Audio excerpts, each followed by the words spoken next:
आप लोग आज की वीडियो बड़ी इंपॉर्टेंट है फिज़िक्स 101 के स्टूडेंट्स के लिए। कुछ यहाँ पे एमसीक्यूज़ है मेरे पास। ये फ़ाइल मैंने ली है जी वीयू स्टूडेंट्स की वेबसाइट से और किसी सहर नाम के स्टूडेंट ने जो है वो इसको सॉल्व किया है।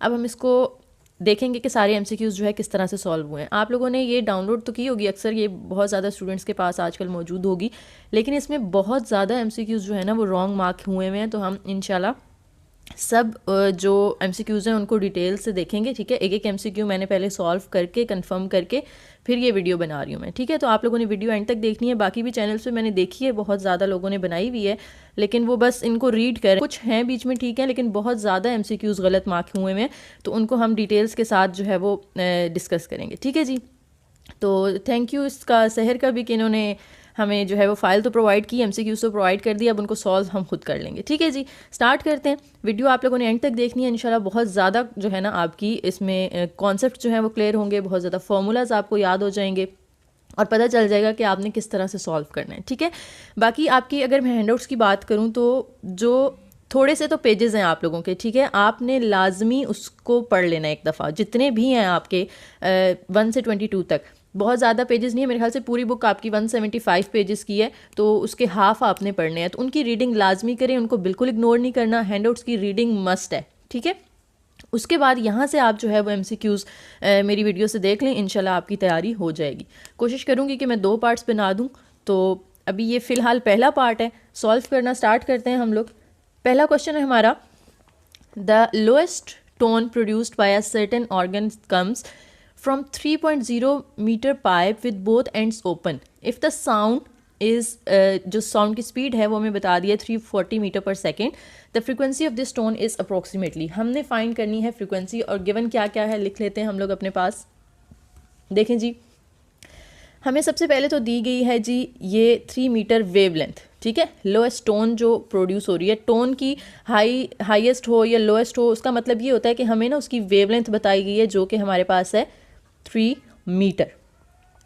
उसके बाद हमने यहाँ पे जो पाइप लिया है वो क्या है, दोनों एंड से ओपन है। ठीक है, जब आप दोनों एंड से ओपन पाइप यूज़ कर रहे होते हैं ना, तो उसकी वेवलेंथ आप डबल कर देते हैं, यानी 2L के नाम से हम उसका फॉर्मूला याद करते हैं। और यहाँ पे ये 3 है, तो 3 2s हमारे पास हो जाएगा 2 × 3, 3 2s 6। तो लेमडा की वैल्यू हम क्या यूज़ करें, यहाँ पे 6 यूज़ करें। अब हमने फाइंड क्या करना है, बेसिकली हमने फ्रीक्वेंसी फाइंड करनी है, जबकि स्पीड हमें दी गई है, तो स्पीड को हम v कह देते हैं और फ्रीक्वेंसी को हम f कह देते हैं। तो हमारे पास जो चीज़ें आ गई वो हमने लिख ली, यानी लेमडा है हमारे पास और v है। तो हमने एक फार्मूला पढ़ा है v = f लेमडा। ठीक है, यहाँ पे आप अब फ्रीक्वेंसी फाइंड कर सकते हैं ना इजीली। फ्रीक्वेंसी अगर आपने फाइंड करनी है तो लेमडा जो है वो इधर आके v के साथ डिवाइड हो जाएगा। तो अब आपने v की वैल्यू पुट करनी है 340 ओवर, साथ में आपने लेमडा डिवाइड कर देना है। तो लेमडा जब आप यहाँ पे डिवाइड करेंगे 6, तो फ्रीक्वेंसी हमारे पास आ जाती है 57 हर्ट्स। ठीक है, तो आपने यहाँ से ये वाला ऑप्शन जो है वो सिलेक्ट कर लेना है। नेक्स्ट है question number 2, to raise the pitch of a certain piano string the piano tuner. अब यहाँ पे ये गलत मार्क हुआ है शॉर्टन द स्ट्रिंग, इसका करेक्ट ऑप्शन है टाइटन्स द स्ट्रिंग। जब भी देखें आप जो पियानो है उसकी जो पिच होती है, ठीक है, उसको अगर हमने इंक्रीज़ करना है या डिक्रीज़ करना है, तो उसके लिए ना हमें उसकी फ्रिक्वेंसी जो होती है स्ट्रिंग्स की, वो पहले जो है ना वो फिक्स करनी पड़ती है। और फ्रिक्वेंसी डिपेंड करती है किसके ऊपर, उसकी स्ट्रिंग्स की लेंथ के ऊपर, मैस के ऊपर और उसके अंदर टेंशन के ऊपर। अब स्ट्रिंग जो होती हैं उस पर पियानो पे लगी होती हैं, अगर आप लोगों ने कभी देखा हो तो ट्यूनिंग पिन्स लगी होती हैं, उनके अराउंड स्ट्रिंग्स जो है वो रैप हुई होती हैं। तो आप ट्यूनिंग पिन्स को या तो टाइट करते हैं या लूज़ करते हैं। ठीक है, अब ट्यूनिंग पिन्स को जब आप टाइट करेंगे तो स्ट्रिंग भी टाइट हो जाएगी, यानी उसके अंदर टेंशन ज़्यादा हो जाएगी, और जब टेंशन ज़्यादा होगी तो उसकी फ्रिक्वेंसी ज़्यादा होगी, फ्रिक्वेंसी के ज़्यादा होने से फिर उसकी पिच ज़्यादा होती है। ठीक है, तो मेन काम क्या करना पड़ता है, हमें टाइट करना पड़ता है स्ट्रिंग्स को। नेक्स्ट है, इसको आप गूगल से भी कंफर्म कर सकते हैं। ठीक है, मैंने ये कंफर्म करने के बाद बता रही हूँ आपको। क्वेश्चन नंबर 3 है, a force of 5000 newton is applied outwardly to each end of a 5 metre long rod with a radius of 34 centimetre. अब ये न्यूमेरिकल है यहाँ पे। ठीक है, कहते हैं यंग्स मॉडुलस की वैल्यू भी उन्होंने आपको दे दी है, एलोंगेशन फाइंड करनी है। सबसे पहले हमें यहाँ पे क्या दिया गया है, फोर्स। गिवन डाटा शुरू से आप देखा करें, जो जो चीज़ें दी गई हैं ना वो लिखते जाया करें, फिर आपको फॉर्मूला खुद ही पता चल जाएगा। फोर्स हमें यहाँ पे कितनी है, 5000 न्यूटन, तो हम F लिख लेते हैं 5000 न्यूटन। दूसरा, हमें आगे चलते जाएं तो 5 मीटर लॉन्ग हमें यहाँ पे रॉड बताइए, यानी उसकी जो लेंथ है वो कितनी है 5 मीटर, और रेडियस हमें रॉड का बता दिया है 34 centimetre. Radius is equal to 34 centimetre. अब सेंटीमीटर में है लेकिन जो लेंथ है वो तो हमारी मीटर में है, तो इसको भी हम मीटर में कन्वर्ट कर लेते हैं। सेंटीमीटर से मीटर में जाने के लिए हम 100 से डिवाइड करते हैं, तो 34/100। इसको पॉइंट्स में लिखना चाहें तो आप पॉइंट्स में भी लिख सकते हैं। उसके बाद अगली चीज़ हमें उन्होंने दी है यंग्स मॉडुलस 125 × 10⁸ न्यूटन पर मीटर स्क्वायर। ठीक है, अब एलोंगेशन हमने फाइंड करनी है। एलोंगेशन का मतलब है कि लेंथ जो है ना वो चेंज कितनी हुई है, ठीक है, वो हमने फाइंड करनी है। अब हमने जो यंग्स मॉडुलस का फॉर्मूला पढ़ा हुआ है वो ये होता है कि टेंसाइल स्ट्रेस को जब आप टेंसाइल स्ट्रेन के ऊपर डिवाइड करते हैं तो आपके पास यंग्स मॉडुलस आता है। अब स्ट्रेस का फॉर्मूला क्या होता है? स्ट्रेस का फॉर्मूला होता है फोर्स ओवर एरिया, ठीक है, और स्ट्रेन का फॉर्मूला होता है डेल्टा L/L। टेंसाइल स्ट्रेन की अगर हम बात करें, ठीक है, क्योंकि लेंथ है ना यहाँ पे, तो लेंथ के हम टेंसाइल स्ट्रेन कहते हैं और लेंथ की जो चेंज होता है उसे हम टेंसाइल स्ट्रेन कहते हैं। ठीक है, tensile stress over tensile strain, formulas हमने लिखे। अब ये बन गया F/A, डेल्टा L/L जब ऊपर जाएगा तो ये बन जाएगा L/Δ L, और यहाँ पे ये इक्वल आ रहा है y के। अब देखें यहाँ पे y का फॉर्मूला आ गया F/A × L/Δ L। सारी वैल्यूज़ आपके पास हैं, f भी है, ठीक है, ये, उसके बाद l भी हमारे पास मौजूद है, r जो है वो हमारे पास है, तो एरिया हम फाइंड कर सकते हैं ना πr² के फॉर्मूला से। ठीक है, y भी हमारे पास मौजूद है और डेल्टा l हमने फाइंड करना है। तो डेल्टा l को पहले हम इधर शिफ्ट कर देते हैं। डेल्टा l इक्वल हो जाएगा f × L ओवर नीचे a है, y वहाँ जाके डिवाइड हो जाएगा। तो ये हमने फॉर्मूला निकाल लिया डेल्टा l का। अब आपने इसके अंदर वैल्यूज़ पुट करनी है। फोर्स की वैल्यू पुट कर दें जो कि हमारे पास है जी 5000, L की वैल्यू पुट कर दें 5, एरिया जो है वो πr² है, तो पाई की वैल्यू होती है 3.14 और r की वैल्यू हमने निकाली है 34/100, तो πr² इंटू y की वैल्यू हमारे पास है 125 × 10⁸। अब जब आप इन सबको सॉल्व करेंगे ना, पहले ऊपर वालों को सॉल्व करते हैं तो वो हमारे पास आता है 25,000, नीचे इन दोनों को जब हम मल्टीप्लाई करते हैं तो ये हमारे पास आंसर आता है 3.63 × 10⁻³ मल्टीप्लाई बाय ये 125 वाली वैल्यू एज इट इज़। फिर इन दोनों को मल्टीप्लाई करेंगे आप और 25,000 से डिवाइड करेंगे तो ये हमारे पास आंसर आ जाएगा जी 5.51 × 10⁻⁴ मीटर। ठीक है, लेंथ हमने जो मीटर में ली थी, अब चेंज इन लेंथ भी हमारे पास मीटर में आया है, लेकिन ऑप्शंस देखें तो सारे मिलीमीटर के अंदर दिए हुए हैं।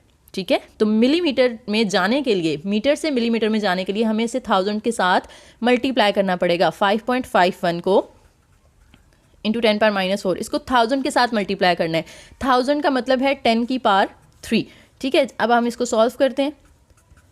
बेसिस सेम है तो पावर्स ऐड हो जाएंगी, तो 10⁻⁻1 बचेगा, और 10⁻⁻1 का मतलब है कि आप उसको ओवर के नीचे ले जाएं तो उसकी पावर प्लस हो जाएगी। अब इनको जब आप डिवाइड करते हैं तो 0.551 मिलीमीटर, ये हमारा आंसर आता है जो कि यहाँ पे डी ऑप्शन के अंदर है। ठीक है जी, तो क्या किया हमने, एक दफ़ा रिवाइज भी कर लेते हैं। यंग्स मॉडुलस का फॉर्मूला यूज़ किया, इसके अंदर बस आपने डेल्टा L फाइंड करना था, बाकी सारी चीज़ें आपको गिवन थी, वो पुट की। एंड पे आपने सिर्फ कन्वर्जन की, मिलीमीटर में जाने के लिए 1000 से मल्टीप्लाई किया। ठीक है, a particle oscillating in simple harmonic motion is, जो पार्टिकल सिंपल हार्मोनिक मोशन में ओसिलेट कर रहा होता है ना, जैसे अगर आप एग्जांपल ले लेते हैं एक पेंडुलम की, ये एक पेंडुलम होता है इस तरह से, उसके साथ बॉब होती है, ठीक है, और वो यूं और यूं जो है वो ऑसिलेट कर रहा होता है, इधर जाता है फिर इधर जाता है, इस तरह से मूव कर रहा होता है। तो वो कहते हैं कि क्या ये जो पार्टिकल है, या ये जैसे ये बॉब की एग्जांपल मैंने आपको दी, क्या ये इक्विलिब्रियम में है? तो हम कहेंगे कि ये इक्विलिब्रियम में है। ठीक है, यहाँ पे भी ये गलत ऑप्शन मार्क हुआ है, it never in equilibrium because it is motion. अगर मोशन में ऑब्जेक्ट है तो उसका मतलब ये नहीं है कि वो इक्विलिब्रियम में नहीं है। ठीक है, इक्विलिब्रियम की जब हम कंडीशंस पढ़ते हैं ना, तो ये पढ़ते हैं कि उसके ऊपर एक्ट करने वाली सारी फोर्सेस जीरो होनी चाहिए, या तो बॉडी रेस्ट पे हो सकती है या मोशन में भी हो सकती है। ठीक है, मोशन में बॉडी हो तब भी वो इक्विलिब्रियम में हो सकती है अगर उसकी स्पीड कॉन्स्टेंट है। तो ये ऑप्शन जो है वो गलत है, हमारे यहाँ से डी ऑप्शन करेक्ट बनता है। अब बॉडी वो जो सिंपल हार्मोनिक मोशन में है वो इक्विलिब्रियम में होगी at the centre of its path because the acceleration of is zero. देखें, जब आप सिंपल हार्मोनिक मोशन पढ़ते हैं, आप लोगों ने 10th क्लास में भी पढ़ा होगा कि यहाँ पे जब वो सेंटर पे होती है बॉडी, ठीक है, तो उसका एक्सेलरेशन क्या होता है, ज़ीरो होता है। यहाँ पे अगर वो जब एक्सट्रीम पोजीशन पे जाती है ना, तो यहाँ से रीस्टोरिंग फोर्स होती है जो इसको अपनी तरफ अंदर की तरफ खींच रही होती है। ठीक है, तो उस रीस्टोरिंग फोर्स की वजह से जब वो सेंटर पे पहुँचता है तो यहाँ पे उसकी रीस्टोरिंग फोर्स ज़ीरो हो जाती है ना। तो फोर्स का फॉर्मूला क्या होता है, MA होता है। तो फोर्स अगर ज़ीरो है तो इसका मतलब है इन दोनों में से कोई एक चीज़ ज़ीरो होगी। ठीक है। और वो एक चीज़ जीरो कौन सी हो सकती है, एक्सेलरेशन, क्योंकि मास तो कभी भी जीरो नहीं हो सकता ना, किसी ना बॉडी का कोई ना कोई मास तो लाजमी होता है, तो इसका मतलब है एक्सेलरेशन यहाँ पे जीरो होगा। तो बॉडी इक्विलिब्रियम में तब होती है जब वो सेंटर पे पहुँचती है, क्योंकि वहाँ पे फोर्स जीरो होती है और फोर्स की वजह से एक्सेलरेशन भी जीरो होता है, ठीक है। नेक्स्ट है, in simple harmonic motion the restoring force must be proportional to. आपने फॉर्मूला पढ़ा हुआ है कि रीस्टोरिंग फोर्स जो है वो डायरेक्टली प्रोपोर्शनल होती है नेगेटिव ऑफ द डिस्प्लेसमेंट, ठीक है। ये हम हुक्स लॉ पढ़ते हैं ना, हुक्स लॉ की ये स्टेटमेंट है कि फोर्स जो है वो हमेशा डिस्प्लेसमेंट के नेगेटिव के डायरेक्टली प्रोपोर्शनल होती है, तो यहाँ से D option is the correct one. Next है, अ 160 Newton child sits on a light swing and is pulled back and held with a horizontal force of 100 Newton. The magnitude of the tension force of each of two string supporting ropes आपने ये find करनी है।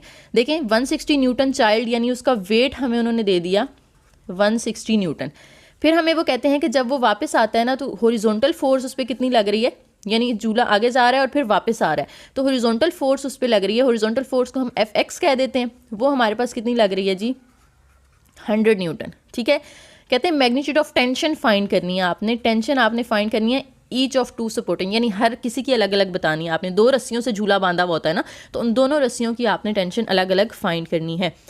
अच्छा, अब हमने पढ़ा हुआ है कि जब भी बॉडी इक्विलिब्रियम में होती है, ये देखें ये सिंपल हार्मोनिक मोशन कर रहा है ना, आगे पीछे मूव कर रहा है, तो वो इक्विलिब्रियम में कब होगा, जब उसके ऊपर एक्ट करने वाली सारी फोर्सेज जीरो होंगी, यानी हॉरिजॉन्टल फोर्सेज भी सारी जीरो हों और वर्टिकल फोर्सेज भी सारी जीरो होनी चाहिए, ठीक है। अब हमारे पास हॉरिजॉन्टल फोर्सेस कौन कौन सी होंगी, देखिए हॉरिजॉन्टल फोर्स उन्होंने एक तो हमें दे दी ना 100, ठीक है। और ये किसके इक्वल होगी, हॉरिजॉन्टल फोर्सेस आपस में इक्वल होनी चाहिए, यानी हम देखें जो टेंशन है वो इस तरह से ऊपर की तरफ है ना, टेंशन हमेशा अपवर्ड होती है। अगर उसके हम कंपोनेंट्स ड्रॉ करते हैं तो उसके दो कंपोनेंट्स होंगे, एक एक्स कंपोनेंट और दूसरा वाई कंपोनेंट। एक्स कंपोनेंट को हम कॉस थीटा से रिप्रेजेंट करते हैं तो वो टी कॉस थीटा हो जाएगा, और जो y कंपोनेंट होगा वो क्या होगा t साइन थीटा, ठीक है।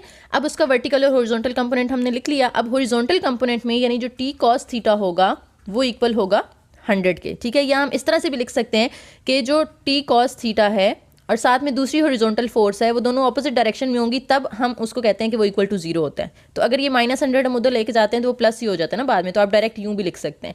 इसी तरह से जो वर्टिकल फोर्सेज हैं वो कौन सी हैं, वर्टिकल फोर्स जो टेंशन की होगी वो कौन सी होगी, टी साइन थीटा होगी। और वेट भी तो डाउनवर्ड होता है ना, वर्टिकल डायरेक्शन में होता है, तो वेट हमारा आ गया यहाँ पे 160। इसको भी आप इस तरह से लिख सकते हैं, टी साइन थीटा -160 भी लिख सकते हैं इक्वल टू जीरो करके। अब देखिए यहाँ पे आपने जब टेंशन टी फाइंड करनी है तो टी की वैल्यू फाइंड करने के लिए हम क्या कहते हैं कि इक्वेशन 1 का भी स्क्वायर ले लें, इक्वेशन 2 का भी स्क्वायर ले लें। तो यहाँ पे आ जाएगा 100 का square is equal to T square cos square theta, और यहाँ पे 160 का square is equal to T square sine square theta. अब इन दोनों को अगर आप ऐड करते हैं तो इक्वल के इस साइड्स पे जो वैल्यूज़ हैं वो आपस में ऐड हो जाएंगी और दूसरी साइड वाली आपस में ऐड हो जाएंगी। T square cos square theta plus T square sine square theta, T square आप कॉमन ले लें, अंदर cos square plus sine square बचेगा, और cos square plus sine square हमेशा 1 के इक्वल होता है, ठीक है। मैथ्स में आप लोग पढ़ते हैं ना ट्रिग्नोमेट्री के अंदर फर्स्ट आइडेंटिटी जो हमारी होती है कि cos square plus sine square हमेशा इक्वल टू 1 होता है, तो टी स्क्वायर 1 से मल्टीप्लाई होगा तो टी स्क्वायर आ जाएगा। अब इसका स्क्वायर खत्म करने के लिए हमें इधर इनका अंडर रूट लेना पड़ेगा, ठीक है। अब 100 का स्क्वायर लें, 160 का स्क्वायर लें, दोनों को ऐड करें और फिर उसका अंडर रूट ले लें, तो हमारे पास आंसर आता है 189। तो टेंशन हमारे पास कितनी आ गई 189, ठीक है। तो 189 अप्रॉक्सीमेटली 190 के इक्वल होता है। तो आपने जो है ये चूज़ नहीं करना, हमने 190 चूज़ नहीं करना, हमने देखना है कि उन्होंने each of two supporting ropes पूछा है, यानी हर रस्सी की आपने अलग से टेंशन बतानी है। तो 2 रस्सियाँ ना हमारे पास, तो इसको हमने हाफ कर देना है, यानी ये टोटल टेंशन है तो एक रस्सी की इसके हाफ के इक्वल होगी। जब आप डिवाइड करेंगे तो हमारे पास आता है 94.5, और 94.5 ये बी ऑप्शन है, ठीक है। 120 यहाँ पे गलत मार्क हुआ है, 94 इज़ द करेक्ट ऑप्शन। अगर वो आपसे टोटल टेंशन पूछते तो फिर आप ये 190 वाला चूज़ करते, ठीक है। तो हमने ये इक्विलिब्रियम वाली जो इक्वेशंस हैं उनको यूज़ करके इनको हमने बस साइमल्टेनियस इक्वेशंस के तौर पे सॉल्व कर लिया, वाला चूज़ करते, ठीक है। तो हमने ये इक्विलिब्रियम वाली जो इक्वेशंस हैं उनको यूज़ करके इनको हमने बस साइमल्टेनियस इक्वेशंस के तौर पे सॉल्व कर लिया। अच्छा जी, नेक्स्ट है हमारे पास an object attach to one end of a spring makes 20 vibrations in 10 second कि एक ऑब्जेक्ट है और वो कितनी वाइब्रेशंस कर रहा है, 20 वाइब्रेशंस कर रहा है 10 सेकंड के अंदर, आपने उसकी एंगुलर फ्रीक्वेंसी बतानी है।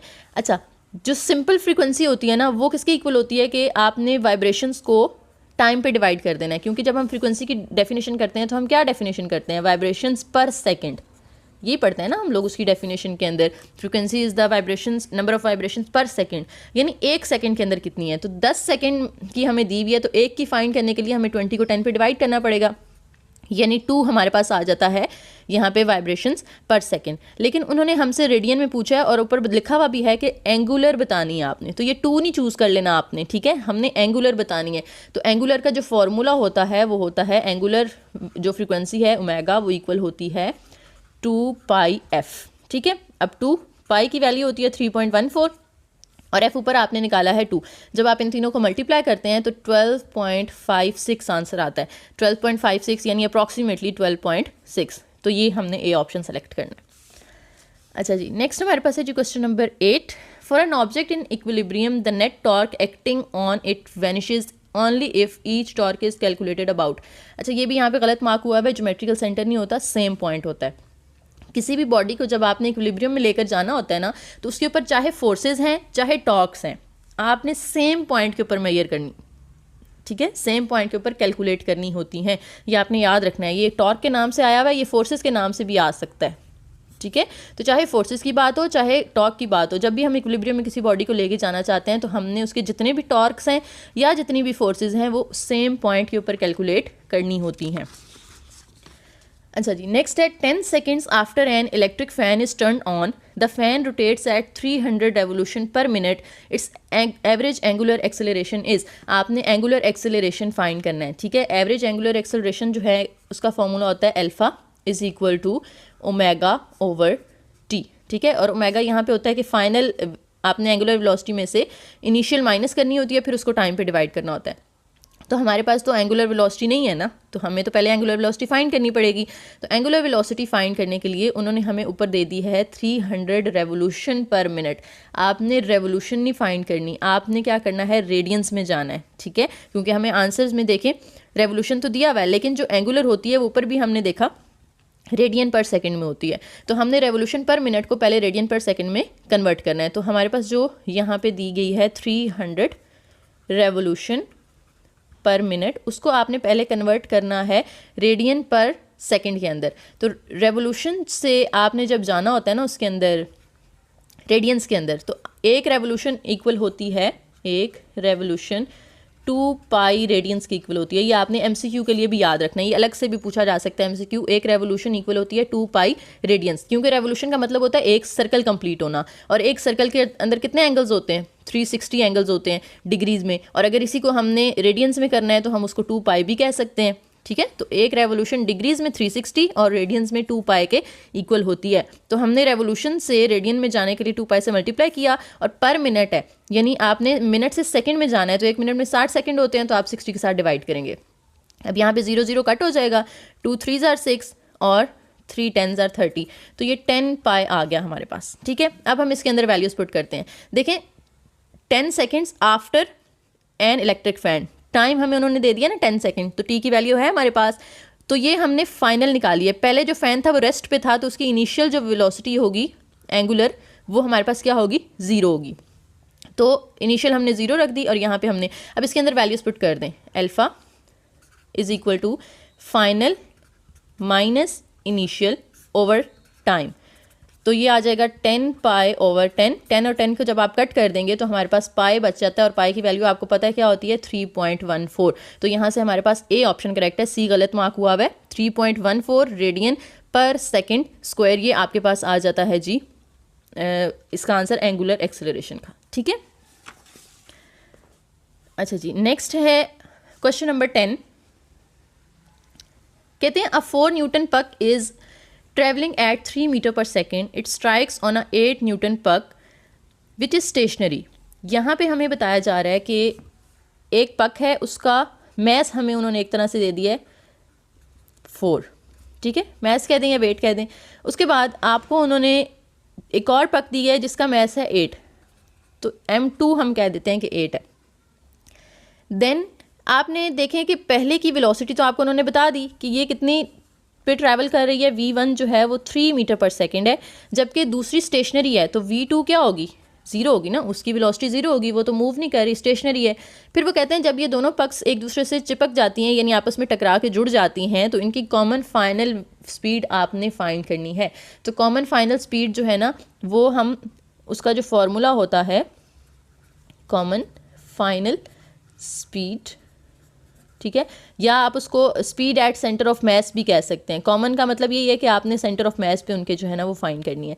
उसका फॉर्मूला हमारे पास होता है m1 v1 plus m2 v2 over m1 plus m2, ठीक है, ये फॉर्मूला आपने याद रखना है। अब देखें m1 हमें दिया गया 4 और v1 है 3, m2 is 8 and v2 is 0। नीचे m1 प्लस m2 है तो m1 4 है और m2 हमारे पास 8 है। 4 3 ज़ार 12 प्लस 8 0 ज़ार 0, नीचे 8 प्लस 4 12, कटिंग करके हमारे पास क्या आंसर आ रहा है 1। तो 1 मीटर पर सेकेंड इनकी कॉमन फाइनल वेलोसिटी होगी, ठीक है। नेक्स्ट आ जाता है question number 11। An object moving in a circle with constant speed is, अच्छा कोई भी बॉडी अगर सर्कल में मूव कर रही है ना और उसकी स्पीड कांस्टेंट है, उसका एक्सेलरेशन हम कैसे फाइंड करते हैं। पहला है कि उस एक्सेलरेट नहीं कर रही। अगर आप ऐसे सोचें कि एक्सेलरेशन का फॉर्मूला क्या होता है, final minus initial velocity over time, जैसे हमने पीछे एंगुलर का पढ़ा कि final angular velocity minus angular initial velocity, तो यहाँ पे लीनियर है।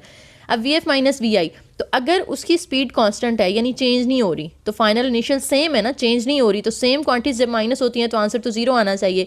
लेकिन यहाँ पे वो हमने ये भी देखना है कि सर्कल में मूव कर रही है ना, अगर वो सर्कल में ना होती फिर तो हम ये चूज़ करते इज़ नॉट एक्सेलरेटिंग, लेकिन वो सर्कल में मूव कर रही है। तो आपको पता है सर्कल में कोई बॉडी जब मूव कर रही होती है तो हर पॉइंट पे वो अपनी डायरेक्शन चेंज कर रही होती है। इसका मतलब है वेलोसिटी की मैग्नीट्यूड तो चेंज नहीं हो रही लेकिन उसकी डायरेक्शन चेंज हो रही है, ठीक है।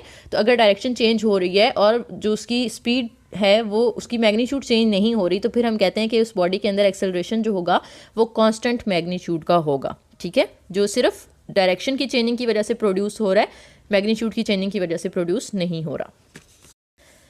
नेक्स्ट है जी, a plane travelling north at 200 metre per second turns and then travel south at 200 metre per second, the change in velocity is.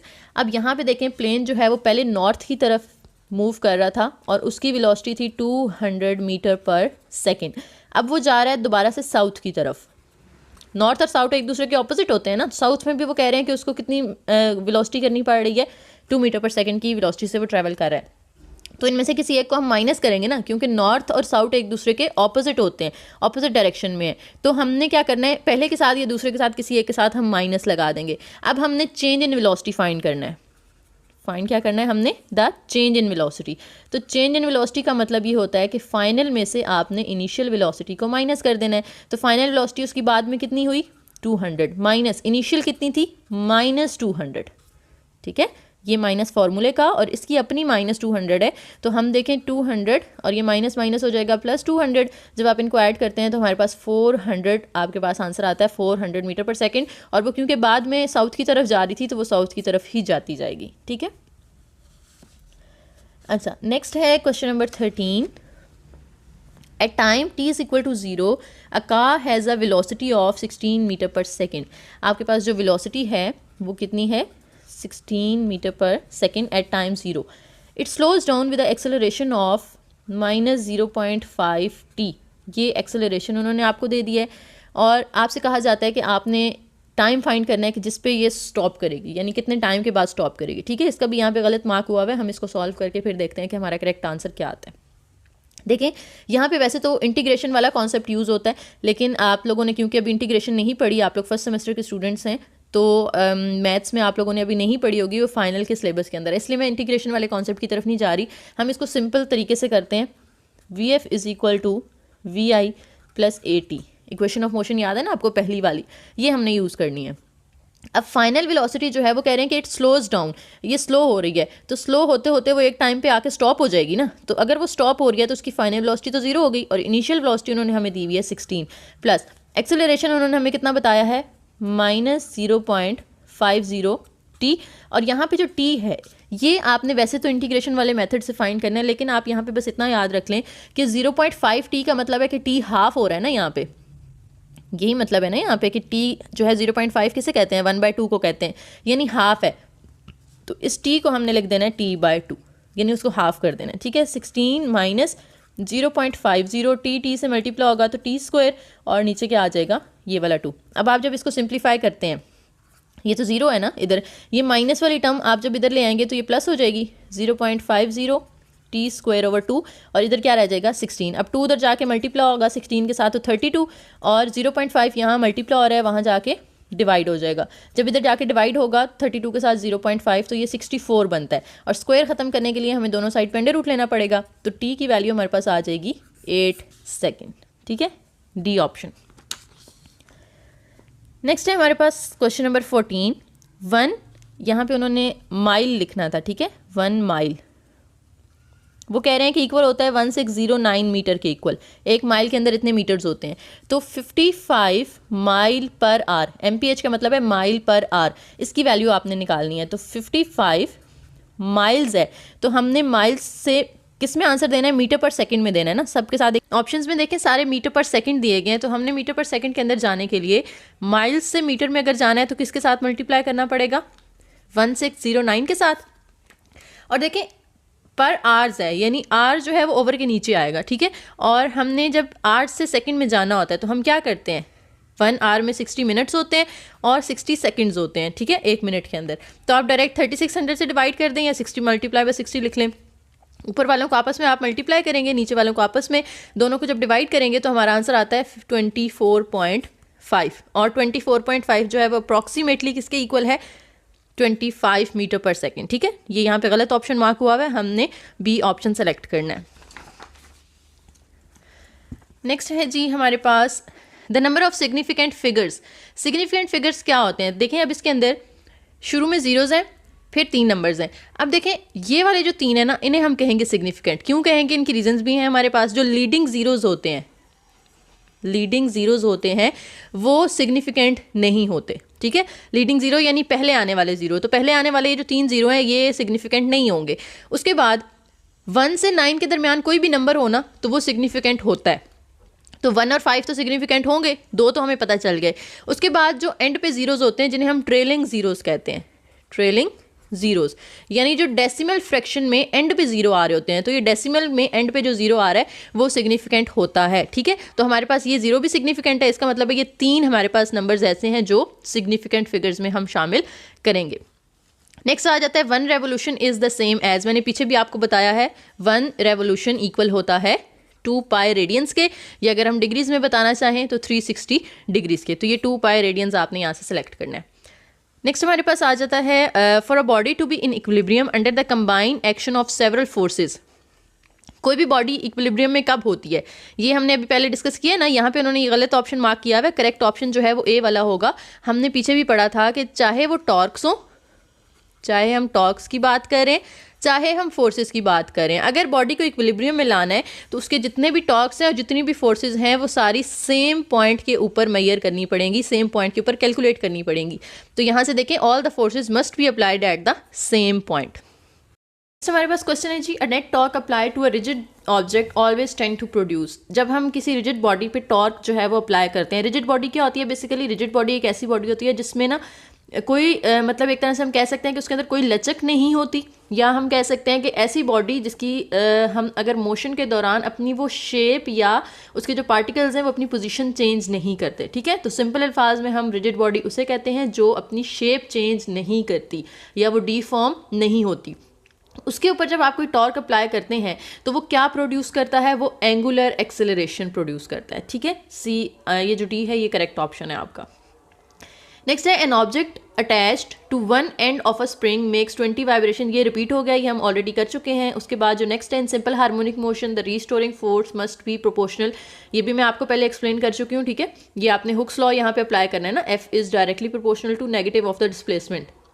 कि जो रीस्टोरिंग फोर्स होती है, रीस्टोरिंग फोर्स क्या होती है, बेसिकली जो अगर जैसे एक पेंडुलम की एग्जांपल मैंने आपको दी थी कि वो अगर इस पोजीशन पे जा रहा है और फिर इस पोजीशन पे, यानी वो यूं वाइब्रेट कर रहा है, तो जब वो यहाँ पहुँचता है ना तो एक फोर्स होती है जो उसको अंदर की तरफ खींच रही होती है इस पोजीशन की तरफ। तो वो फोर्स जो उसको अंदर मीन पोजीशन की तरफ अट्रैक्ट कर रही है उसे हम कहते हैं रीस्टोरिंग फोर्स, और वो जो है डायरेक्टली प्रोपोर्शनल होती है डिस्प्लेसमेंट कवर्ड एक्स के, ठीक है जी। नेक्स्ट है mercury is a convenient liquid to use in a barometer. Mercury को हम बैरोमीटर के अंदर यूज़ करते हैं। बैरोमीटर बेसिकली क्या होता है? बैरोमीटर होता है जो एक ऐसा इंस्ट्रूमेंट जिससे ना हम एटमॉस्फेरिक प्रेशर मेजर करते हैं, ठीक है। और उसको हम सी लेवल पे इसलिए यूज़ करते हैं क्योंकि मर्करी की डेंसिटी जो है ना वो ज़्यादा होती है। अब डेंसिटी से क्या फ़र्क पड़ता है? देखें, एक तो डेंसिटी ज़्यादा होती है, दूसरा डेंसिटी ज़्यादा होने की वजह से इसका वेपर प्रेशर लो होता है, लो वेपर प्रेशर। इन दो खसूसियात की वजह से ना हम बैरोमीटर के अंदर एटमॉस्फेरिक प्रेशर मेजर करने के लिए मर्करी यूज़ करते हैं, क्योंकि इसके लिए ना अगर डेंसिटी ज़्यादा है इसका मतलब है हमें इसका शॉर्टर कॉलम चाहिए होगा। शॉर्टर कॉलम यानी आप जो वो बैरोमीटर है उसके अंदर थोड़ा सा आप जो है इसका थोड़ी सी अमाउंट यूज़ कर सकते हैं। लेकिन इसके कंपैरिजन में अगर हम बात करते हैं, जैसे वाटर अगर हम यूज़ करते हैं फॉर एग्जांपल, तो वाटर की डेंसिटी आपको पता है बहुत ज़्यादा कम होती है एज़ कम्पेयर टू मर्करी। तो उसके लिए हमें बहुत ज़्यादा लंबा जो है वो कॉलम चाहिए होता है। तकरीबन अगर इसका हम अंदाज़ा लगाएं तो वाटर जो होता है ना उसका 34 फीट लॉन्ग कॉलम हमें चाहिए होगा बैरोमीटर के अंदर। लेकिन अगर हम मर्करी यूज़ करते हैं उसकी जगह पे तो हमें सिर्फ 30 इंच टॉल जो है वो कॉलम रिक्वायर होता है, ठीक है। तो आप देख सकते हैं कि डेंसिटी की वजह से कितना ज़्यादा हमें फ़र्क पड़ रहा है लेंथ के अंदर, कितनी छोटा इंस्ट्रूमेंट हम यूज़ कर सकते हैं, इस वजह से हम मर्करी यूज़ करते हैं।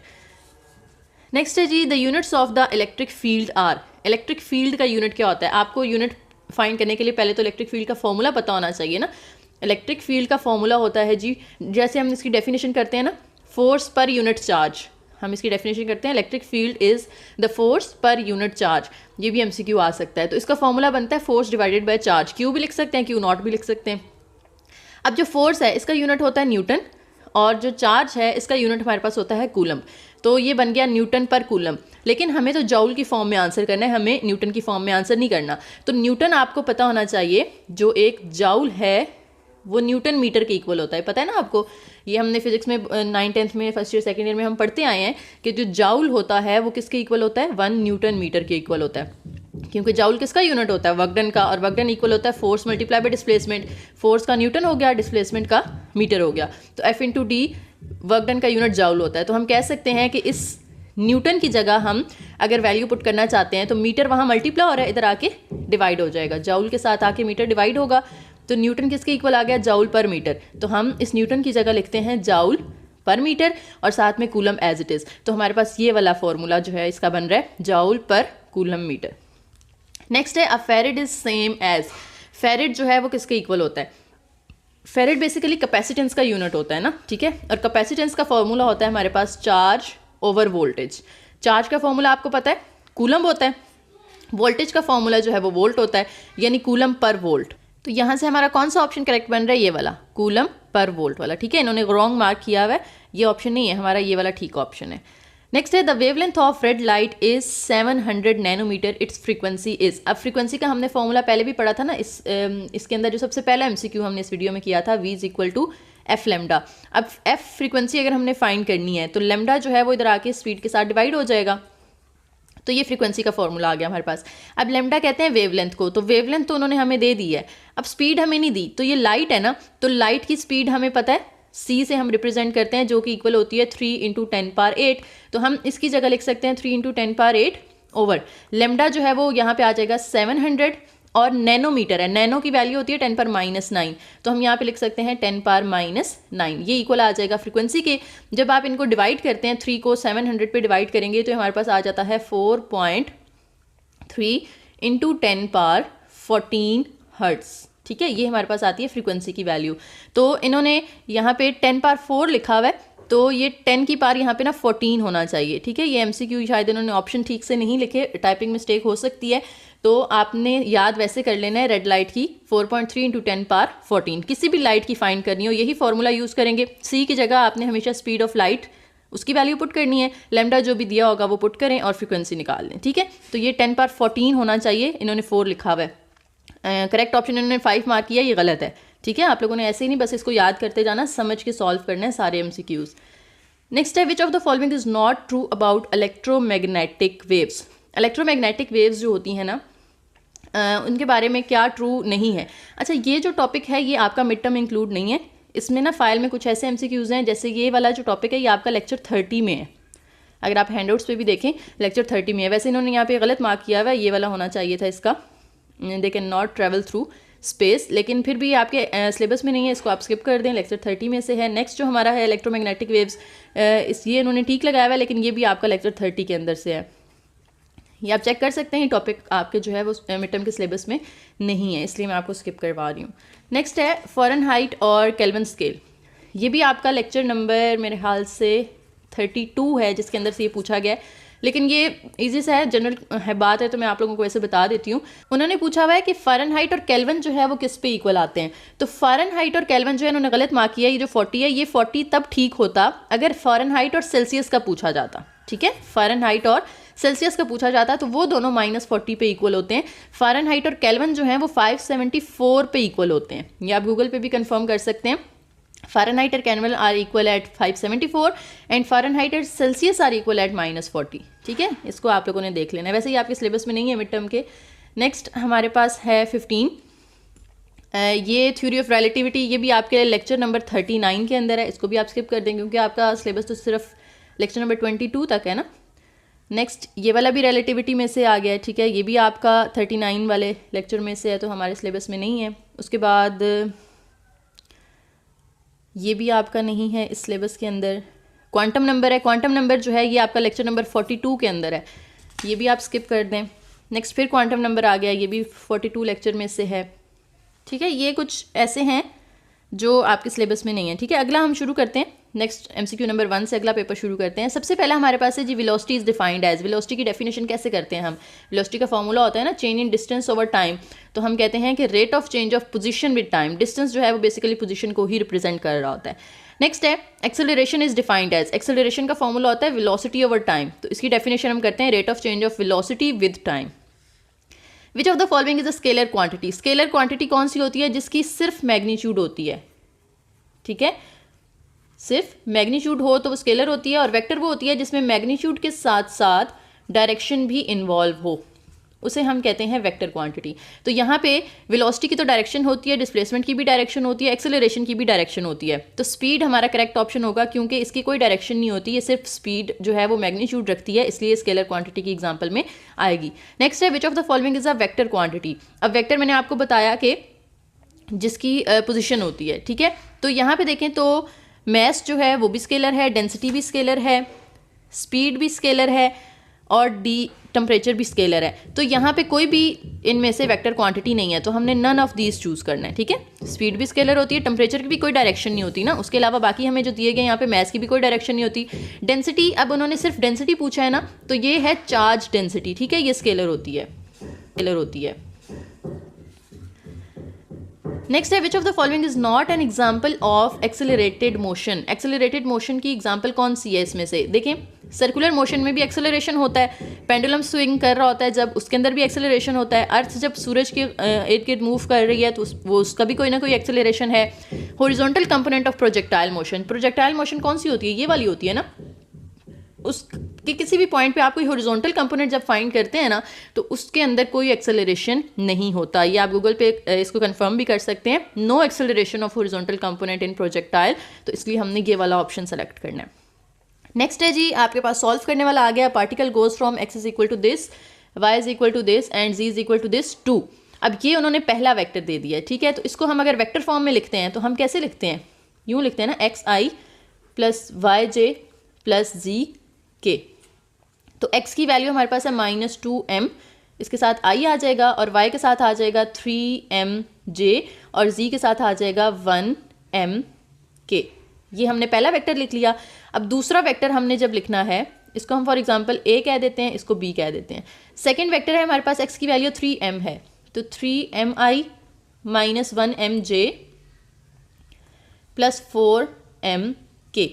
फाइंड आपने क्या करना है? डिस्प्लेसमेंट। तो डिस्प्लेसमेंट जब आपने फाइंड करना होता है तो आपने सेकंड वेक्टर में से फर्स्ट वेक्टर यानी फाइनल पोजीशन में से इनिशियल पोजीशन को माइनस करना है। तो वो कह रहे हैं कि वो इस पॉइंट से मूव करके इस पॉइंट तक जा रहा है, तो इस पोजीशन वेक्टर में से हमने ये वाला माइनस कर देना है, बी में से ए। तो ये बी है ना आपके पास, ये आप लिखेंगे, इसको हम ज़रा जगह कम है अलग सॉल्व कर लेते हैं। बी वाला लिखें 3mi minus 1mj plus 4mk, और इसमें से आपने माइनस कर देना है ए वाला वेक्टर। ए वाला क्या है? जब माइनस करेंगे तो इसके साइन चेंज हो जाएंगे ना, ये प्लस 2mi हो जाएगा -3mj हो जाएगा और -1mk हो जाएगा। अब आप देखें यहाँ पे m वाली वैल्यूज़ कौन सी हैं, ये m है और साथ में ये i वाली वैल्यूज़ कौन सी हैं, ये i और ये i। 3 + 2 ये हमारे पास हो जाएगा 5mi। अब ये j है और ये j है, तो -1 -3 -4mj और k वाली वैल्यूज़ यहाँ पे 4m और -1, 4 -1 करेंगे तो 3mj आ जाएगा हमारे पास। तो 5 - 4 + 3 किस ऑप्शन में आ रहा है, 5 - 4 + 3 इसके अंदर। ठीक है, ये तो मैंने आपको वेक्टर की उससे बता दिया ना। एक और भी फार्मूला आप यूज़ कर सकते हैं यहाँ पे, अगर आप डायरेक्ट करना चाहते हैं तो डिस्प्लेसमेंट का ये भी फार्मूला हो सकता है, x2 - x1 बाहर i हैट और फिर -y2 - y1 j हैट और फिर +z2 - z1 k हैट। ठीक है, इससे भी सेम आंसर आएगा और अगर आप दोनों को माइनस कर देते हैं उससे भी सेम ही आंसर आएगा। ओके जी, नेक्स्ट है हमारे पास क्वेश्चन नंबर 7। इसके अंदर ये थोड़ा सा समझने वाला है, जेट प्लेन, इसको गौर से समझिएगा। A jet plane in straight line straight horizontal flight passes over your head when it is directly above you. The sound seems to come from a point behind the plane in a direction 30 degree from vertical. देखें, ये for example plane है और वो कह रहे हैं कि plane is directly above view और उसके बिल्कुल नीचे आप हैं, ये फॉर एग्जांपल आप हैं। ठीक है, अब उसके बाद वो क्या कहते हैं, sound seems to come from a point behind the plane. Plane के पीछे से एक ऐसा पॉइंट है जिससे हमें साउंड आती हुई महसूस हो रही है। ये हम है तो हमें यहाँ से साउंड आती हुई महसूस होगी ना। ठीक है, और वो कहते हैं कि कितने एंगल से आ रही है, 30 डिग्री के एंगल से आ रही है। देन अब आपने क्या फाइंड करना है, आपने फाइंड करना है speed of the plane, plane की स्पीड फाइंड करनी है। अच्छा देखें, ये प्लेन है और ये प्लेन से यहाँ साउंड आ रही है, तो प्लेन से साउंड तक का जो डिस्टेंस है, साउंड हम तक कैसे पहुँच रही है, इस रास्ते से आ रही है, तो हम कहेंगे कि ये डिस्टेंस ऑफ साउंड है। और प्लेन हमें कहाँ से नज़र आ रहा है, या प्लेन की स्पीड अगर हम डिस्टेंस देखना चाहते हैं तो वो यहाँ से आएगा, यहाँ पे आ जाएगा d ऑफ p। ठीक है, प्लेन का हमसे डिस्टेंस ये वाला है और साउंड का हमसे डिस्टेंस ये वाला है, तो हमने dp और ds कह दिया। अब देखें, ये अगर 90 डिग्री है तो 90 डिग्री के सामने क्या है हमारे पास, हाइपोटेनियस होता है, और ये क्या है हमारे पास, परपेंडिकुलर है, ये बेस होगी। तो परपेंडिकुलर और हाइपोटेनियस दो चीज़ें इन्वॉल्व हैं। किसके फॉर्मूले में आता है, ये साइन थीटा के फॉर्मूले में आता है। Sine theta is equal to होता है परपेंडिकुलर ओवर हाइपोटेनियस। अब परपेंडिकुलर क्या है हमारे पास, dp यानी प्लेन का डिस्टेंस, ओवर नीचे क्या है हमारे पास, ds यानी साउंड का डिस्टेंस, और इस साइड पे साइन थीटा। थीटा की वैल्यू हमें उन्होंने बता दी है कितनी है, 30 डिग्री, साइन 30। ठीक है, अच्छा ये एंगल अब यहाँ ड्रॉ कर लें या यहाँ कर लें, वैसे जहाँ मर्जी कर सकते हैं, मेरे ख्याल से इधर कर लें तो ज़्यादा बेहतर है।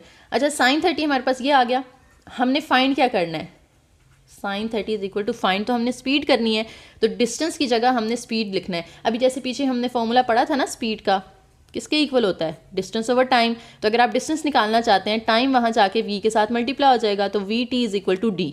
तो आपने इस d की जगह क्या लिख देना है, vt लिख देना है, और इसके साथ vp लगा दें यानी ये प्लेन की स्पीड है, और यहाँ vs लगा दें यानी ये साउंड की स्पीड है। t और t कट हो जाएंगे यहाँ से, साइन 30 क्या होता है, 1/2 होता है, तो vp ओवर vs। अब vs यहाँ डिवाइड हो रहा है, वहाँ जाके मल्टीप्लाई हो जाएगा, तो 1/2 vs is equal to vp। तो वो कह रहे हैं कि स्पीड ऑफ प्लेन हमने फाइंड करनी थी ना, यानी speed of plane vp find करनी थी, तो वो हमने फाइंड कर ली half of the speed of sound. ठीक है, half the speed of sound. तो ये इसकी वर्किंग थी सारी, इसको देखते हुए आपने बताना है कि ये ऑप्शन हमारा करेक्ट है। नेक्स्ट ये वाला रिपीट हो गया हमारा, नॉर्थ और साउथ वाला, ये हमने पहले कर लिया था।